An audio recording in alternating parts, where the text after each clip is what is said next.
আসিফের বাবা বিল্লাল হোসেন সেদিন 17/9/2024 তারিখে 8:22 কল করে আমাকে স্কুলে না, আমি এমনি স্কুলে যেতাম। সরকার পতনের পর আমি সবসময় স্কুলে যেতাম, ঠিক আছে। আমি একদিন ছুটিও নিছি না স্কুলে দায়িত্ব পালন করতে গিয়ে। আসিফের বাবাই আমাকে কল করে নেয় এবং শিমুল চেয়ারম্যান, কি বলতাম, আমি তো রাজনীতি করি না, তারপর বলি আওয়ামী লীগের দালাল। শিমুল চেয়ারম্যান এবং আসিফের বাবা বিল্লাল হোসেনও আওয়ামী লীগই করতো এবং সংসদ নির্বাচনে আসিফের বাবা বিল্লাল হোসেন আওয়ামী লীগের অফিসও দিচ্ছে এলাকার মধ্যে, এবং সে নির্বাচনের ডিউটিতেও গেছে না ইউসুফ আবদুল্লাহ হারুনের পক্ষে কাজ করবে বলে, ঠিক আছে। কাজেই তার শিমুল চেয়ারম্যান আওয়ামী লীগের ক্যাডার বাহিনী এবং বর্তমান যে ত্রিফল মার্ডারের খুন, আমার মামলার 2 নম্বর আসামি এবং বর্তমান যে আলোচিত যে ত্রিফল মার্ডারের কাহিনী মুরাদনগরের, সেই ঘটনার 1 নম্বর আসামি শিমুল চেয়ারম্যান। এবং শিমুল চেয়ারম্যান আসিফের উপদেষ্টা হওয়ার পরের থেকেই শিমুল চেয়ারম্যান আসিফের বাবা এবং আসিফের ছত্রছায়া আছে, ঠিক আছে, যার ফলে সে এখনও কিন্তু অ্যারেস্ট হয়েছে না। তারপরে শিমুল চেয়ারম্যানের নেতৃত্বে এবং আসিফের বাবার নেতৃত্বে, আসিফের বাবা তো আমার ফোন করে নিল 8:22 কল করে, ঠিক আছে। এগুলো আমি যে আইনের প্রতি অনুশাসনটাকে যে মামলা করেছি, সে মামলার আর্জিতেও ওনার মোবাইল নাম্বার সহ আছে, ঠিক আছে। আসিফের বাবার নেতৃত্বে এবং শিমুল চেয়ারম্যানের নেতৃত্বে এই পুরো ঘটনাটা হয়েছে।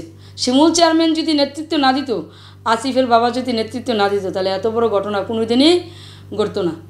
দেখ, আমার উপরে যে ভয়ানক হেনস্থা করা হয়েছে, আমি তো একজন বাংলার নারী হিসেবে, অন্তপক্ষে বাংলার, আমি মহিলা, আমি হিন্দু মুসলমান পড়ে, কিন্তু মূলত আমার উপরে যে আক্রমণ করা হয়েছে, আমি হিন্দু, আমি সংখ্যালঘু, এবং আমাকে ডেড়াই বলে আখ্যায়িত করা হয়েছে, আমাকে কলমা পড়তে বলছে, এবং কলমা পড়ে আমাকে ওই গ্রামে বিয়ে দেবে, এই ধরনের কথাও বলছে, ঠিক আছে। কাজে মূলত আমি হিন্দু। আমি এই এত ভয়ানক হেনস্থার শিকার হয়েছি। আমি যতদিন বেঁচে থাকি, আমি যতদিন মাটির উপরে থাকি, এই ইতিহাস আমি কোনো দিন বলবো না। এই আসিফের বাবার নেতৃত্বে আমার শরীরের প্লাউজটা ছিঁড়ে হয়েছে। এই আসিফের বাবা এবং শিমুল চেয়ারম্যানের অর্ডারে আমার শাড়ি টাইনা খুলতে গেছে রাজীব বণিক, এবং তাদের অর্ডারে হাবিবুল বাসার বা ইয়ার নিয়ে কিতা জানি কয় 5 নিয়ে গেছে, আমার শাড়ি টাইনা তুললে 5 ঢুকাই দিবে, ঠিক আছে।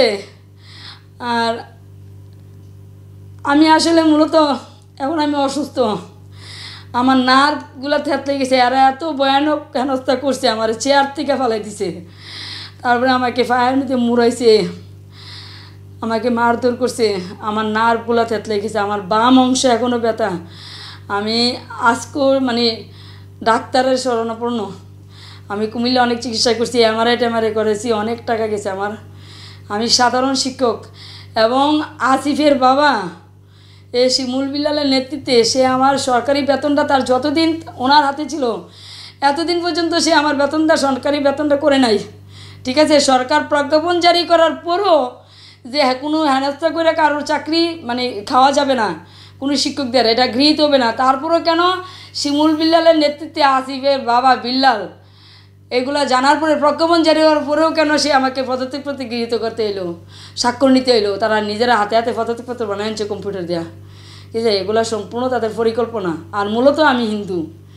এখন আমি শারীরিকভাবে আসলে অসুস্থ। আমি শুধু জোর করে হাসার কারণ, হাসি মুখে থাকি আমি শুধু সুস্থ থাকার জন্য। আমি তো সামাজিকভাবে প্রতিপন্ন হয়েছি। আমি তো প্রথম মনে করছি যে আত্মহত্যা করে মরে যাব। আমি উপেন্দ্রবাবুর মেয়ে, কিন্তু আমার মেয়েরা বলছে তোমার বাঁচতে হবে, তোমার হাজার হাজার ছাত্র আছে মা, তোমার বাঁচতে হবে, তোমাকে লড়াই করতে হবে, ঠিক আছে। আমি এখন অসুস্থ, আজকেও আমি ডাক্তারের শরণাপন্ন। আমার বাম সাইড পুরো অংশই ব্যথা, পুরো অংশই আমার বাম সাইড ব্যথা। আমি সরকারি বেতনই পাই কত টাকা, আমার স্কুলের বেতনগুলো আটকে রাখছে। এই পিএফ টিএফ শিক্ষকরা সব 1939 সালের স্কুল, পিএফ দিছি আমি। টিচারের সরকারি বেতনের 5% ইনক্রিমেন্ট দিছি, ইতিহাস বিরল। অথচ আমার এই পিএফ হতে আরম্ভ করে বেসরকারি বেতন হতে আরম্ভ করে এবং সরকারি বেতনের যতদিন পর্যন্ত ইফটি না হয়েছে এতদিন পর্যন্ত এই শিমুল বিল্লাল, তার ক্যাডার বাহিনী সহ এবং বিল্লাল আমার বেতন টেতনও বন্ধ করে রাখছে।